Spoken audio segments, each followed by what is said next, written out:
Hey, what's up, guys? This is Mage, and I have Persuade with me to cast the Creeping Patterns edition for Silverpine Forest. He's actually not a big advocate of the map in general, but he certainly does know how to play it, and he can play it well with Orc. So why don't you go ahead and give us a little introduction about yourself, Persuade? Hey guys, it's Persuade. I do apologize in advance that I haven't been playing as much. I'm taking a little hiatus. I might come back eventually, but I'm kind of tired of free for all right now. But Mage has asked me to help him do with creep roots, and this is fine. So I don't mind helping him out in this regard. I still love the game. I still love Mage too, but I'm going to help you guys, or at least try to help some of you orcs who aren't sure on what to do on this map. I do hate the map myself, but hopefully we can get over that issue and learn more about the creeping patterns.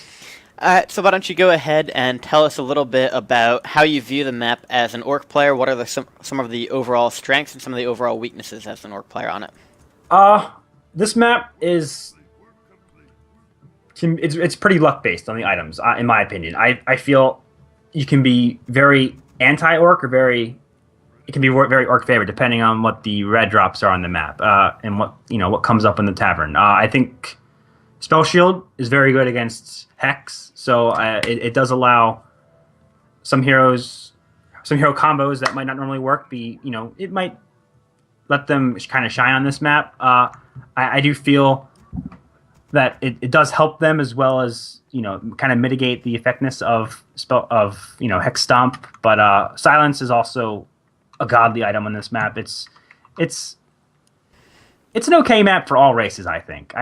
I don't like it personally because of the structure of the layout of like the expansions and how symmetrical it is. I think it's actually favors luck more than anything. But that's my personal opinion. We'll just ignore that for now. But it does have some solid items. It's good for orc. I'm sorry, I'm stomping the table again. It's an okay map for it's an okay map. It's especially on a 4-way. It can be okay as long as there's not someone surrounded, which there is. But it's fine. Fair enough. If you actually notice the first creep that I go to, I think it's a very, very good thing to do on this map. You go for the Ogre Magi because he drops an item that gives you 200 gold, which is very good early for Orc. It allows you to expand sooner than you might have or attack sooner than you might have. So I'm a huge advocate of getting these early items, and yeah, I would sell that. I hopefully I do sell that. So I'm a huge advocate of taking that earlier trying to snipe the items on this map. So what I would suggest if you go Blade Master is just try and snipe the key items and just try to build for late game, or as you see right now. If I have that item right now, I would probably recommend selling that. It's the 200 gold is a lot more useful than maybe a late game 300 mana, especially since you can just beef up your Shadow Hunter and have him have 900 mana, so he'll never run out. Yep, that's fair. And we can see you scouted the person below you pretty early on here, and you've gone ahead and gone for a tier 2 tech already, as opposed to trying to get that early expansion. So you know that there's nobody down there, and yet you still decide to go to tier 2 earlier on. Is this because you want to use Wyvern while creeping the map? You want to get a Shadow Hunter and level it as much as possible?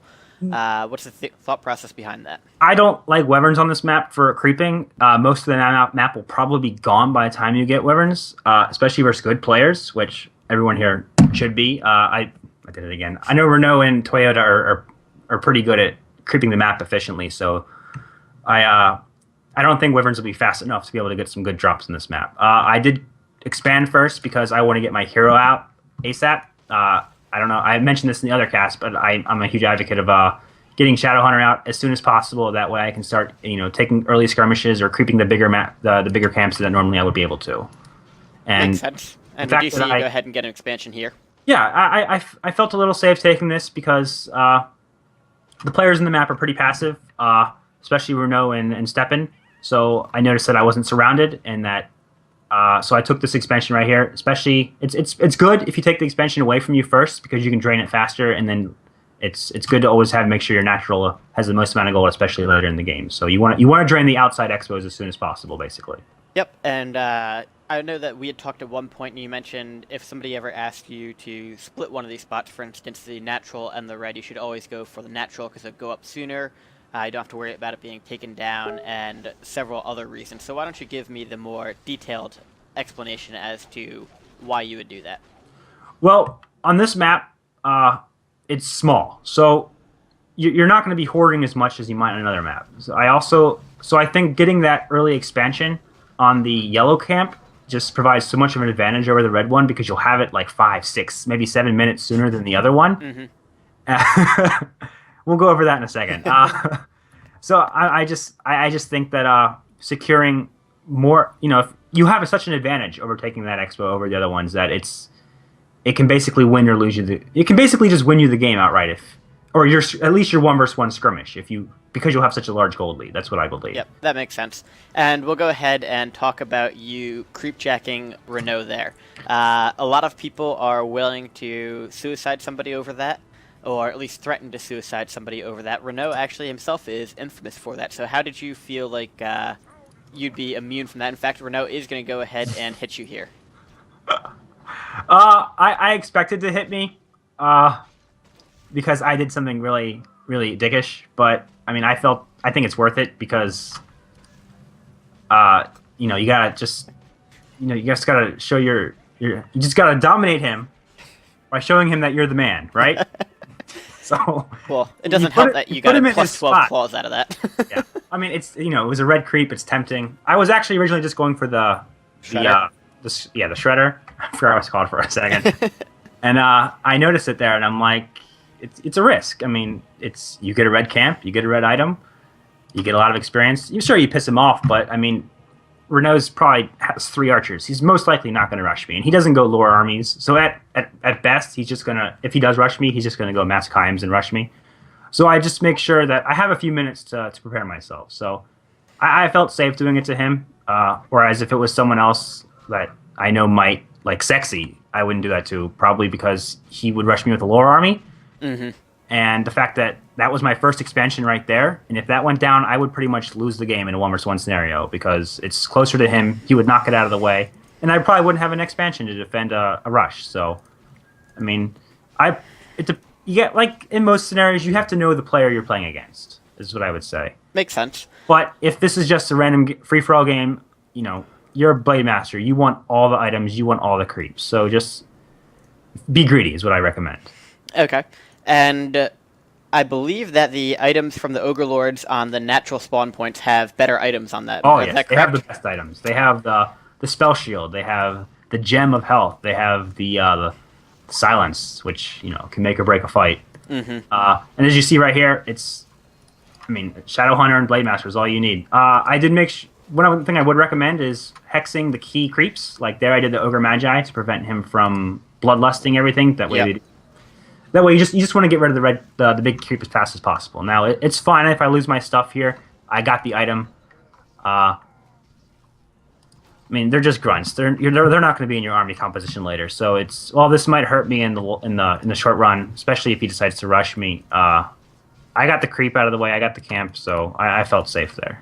That's fair enough. And let's take a look at your base right now. So you've currently got a Spirit Lodge and 2 Bestiaries going up, 2 Spirit Lodges, sorry.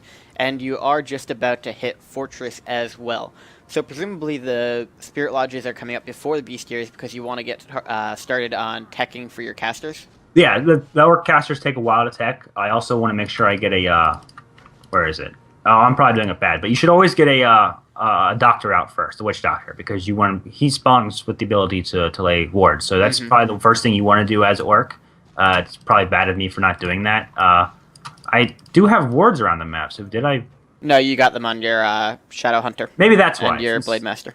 So maybe that's why I didn't go for wards, because the only reason you would have an early doctor is to place wards. And since I do have vision of some spots around the map from directions of which people would attack me, I probably felt safer being a little greedy. So one thing I would recommend, and I actually did a good job of it, which I'm proud of myself. You kind of, if on a map like this, you want to leave the creeps in your base alone for last. Simply because there's a higher chance that they'll still be there after the rest of the map is gone. So you want to take if you notice, you can't see my pings, but I kind of took another base's shop and then the expo, and then I went for the reds and such. After those are finally gone, because those are the key items and such, then you can finally go back to your base and clean up, essentially. And we can see here that you do go ahead and creep check him. You go for the Hex on the Death Knight first. Is that just to prevent the TP out early on so you can make sure you get a Fiend? Or is that to prevent a nuke? Yeah, it's to prevent the healing of the Fiends. Gotcha. You don't care about her. I don't really care about heroes. I know I'm not going to be able to kill a full health demon, Death Knight. God, I'm so out of touch. I know I'm not going to be able to kill a full health Death Knight with a level 1 TC and 2 SH. So, I mean, Fiends, they die fast, they give good experience, and he might not be pissed at me if I kill the small minions. So it's... Whereas people hold grudges if you kill heroes. Like, if I were to have sniped Renault's hero early on, he might have... I mean, he probably would have suicided me over that, as opposed to just a creep. Now, for here, I contradict everything I just said. But, I mean, you gotta take risks sometimes. And it was a half-health DK. I mean, I probably wasn't going to be able to kill it. It had an Embalm pot, too, but... You gotta want to assert your dominance, and you want them to be scared of you. So, just make them back up. That is a ridiculous Blade Master, by the way. Yeah, if you'll, as far as I can tell, if you come at someone with a Blade Master like that, and you don't have any army behind, and I mean, as long as he has like a 50-foot army like Toyota did, he'll just run away. Because 2 crits and everything's dead. So. Okay, so we can see that you are just currently working through your master tech on all those. You've got a Tauren totem going up and another bestiary. You are currently capped at 60 food. Is there any worry in your mind when you're this low on what your total cap is that you might get taken out early on by an 80 food army? Well, if you also notice, I have no wood and I don't have much gold. So even if I wanted to pump past 60, I probably couldn't afford it. I mean, they will come down soon. Yeah, I have very little wood, so I mean, that is something to worry about. But I feel safe just because, I mean, you've got the Imba spawn. Yeah, I've got a really good spawn. If the other players actually have to worry about stepping more than me, just because let's say one of them decides to break on me, and then I can defend well because I'm so far away, and then Steppen decides to hit them because he's very bad at scouting. Then I mean, they're pretty much screwed. I mean, I might lose, an X-Blower there, but it's nothing in the long run. I mean, it goes back to just make sure you basically have to play the players in the map. So makes sense. I'm looking through here. I think we've pretty much covered everything. I noticed that you did not get any of the red camps except for the couple of jacks you had. Do you ever make a more concentrated effort as work to get those, or are you just content to get one of the red camps on the side? If I probably should have gone for the red camp on the right. I don't even know if it's still there. I'm actually probably going to check that right now. I was happy with pretty much what I got. I got, 2 reds, a bunch of fiends. I mean, I'm okay positioned as far as levels go. Ideally on this map, as long as you have, 4 and 3 and 2 is actually pretty good levels for this map. So okay. I'm content. Yep. The fact that I don't have any of the good items it sucks, basically. Especially like on the SH, you want to have like the spell shield and such because he's probably gonna be the main focus of the fights.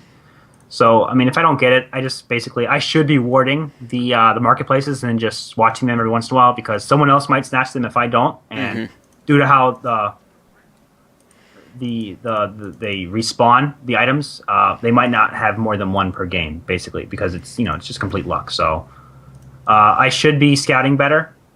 I don't know if you saw it, but on the far left of Renault's Expo, I saw some Chimes. Yep. 2 Chimeras and the 3 heroes. Yeah. I didn't see like any hippos or anything more than 1, so I don't think he's gonna attack me. So I mean, I'm just looking at the rest of the map, trying to get any more creeps to spawn. There's probably nothing else. So this is where you want to set up your defense. Decide, scout and decide who you want to attack. Fiends are always yummy. So if I see fiends like I see right now, I should be able to kill a few here. Yeah, fiends. I mean, level 1. Yeah, if you look at the hero levels of Toyota, he's got a 5-2-1. So I mean, my hero level, had a early Death Knight and then a late Lich to back it up.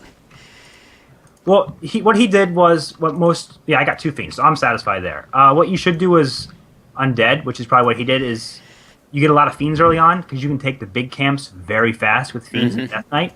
So his Death Knight just got super leveled, and by the time he got his he probably expanded before he teched, whereas I expanded after I teched. So that's why my second and third heroes are much higher than my first. Whereas, I mean, it depends on what you want. I mean, in his case, I don't know. I probably wouldn't do it in his case because I think a level 1 Dreadlord is pretty much useless. You kind of need levels on him. But then again, a level 5 Death Knight can basically heal all the damage a Blade Master can do, early on at least. But Yep. And we do see 4-2-1 there for Steppen. So I think we've pretty much covered anything. Let's quickly go over your base one more time. We can see you've got 4 Bestiaries, 2 Spirit Lodges, and a Tauren Totem. What do you think about your base look at? Is this a well put together base? Is there anything you change about it? I do like it. It's messy looking, but it works, I think, because you do have some of the towers behind the buildings. You can't really pick off the bestiaries as opposed to you can't really pick off anything. It's a pretty good base layout. One thing I would recommend other players do I do this all the time, and I don't really notice many people do it. It doesn't really matter on what race you are. If you look at the bottom, you'll see where my bat is. I would say everyone should pick a 2-foot air unit, cheap, a gyro or a hippogriff, and just plant it over the 2 possible people that might rush you. So for me, it would be Renault or Toyota. I didn't do it for Toyota for some reason. But if you have an air unit over the trees, they won't be able to see it most of the time. And if you put it in vision of the production buildings, you can actually find out when someone's going to break on you. So you can stay as 50 as long as you want in this scenario. So makes sense. And then just one more thing to touch on, because we have been seeing so much of it from you.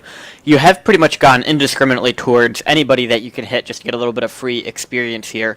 Do you ever worry that this is going to get you teamed? I mean, I do, but I trust the judgment of the players, that they're smart enough to not suicide over petty things like killing fiends and shit. So ooh, that was nice. Yeah, I mean, it's risky. I mean, if you're aggressive like that, it's a trade-off. So I mean, I might have all 3 players coming at me for once, but I like I said, I trust the judgment that they actually want to win the game. So I mean, I don't fear it happening. Mm-hmm. Especially if I know the players. I mean, I just realized, like, if you look Toyota, he's gonna do the same thing to me. So it's nothing to fret. It's just the way the game progresses. I mean, if I lose a Shredder here, that would be bad. But I mean, it's the price you pay. I mean, I got some good levels off it. I'm satisfied. So. All right, fair enough. Well, unless there's anything else that you wanted to cover on Silverpine, then I think we have pretty much seen enough. Although we'll wait till the end of the battle and see how many of these fiends you can kill off. All of them. This is a terrible fight. I don't know why he's taking it. Yep. I'm pre-buffed. He doesn't have a destroyer. I mean, his level 1 Dreadlord is just basically useless. It's gonna die. Watch. Yep. Yeah. Nothing you can do. It's. I would say, if you can, like for custom games, avoid this map. It's terrible. If you are forced to play it because of FML, I apologize in advance. It's just, I think it's a terrible map, especially since how often it is that someone can get surrounded, which is almost every. I think 6-player maps in general are terrible.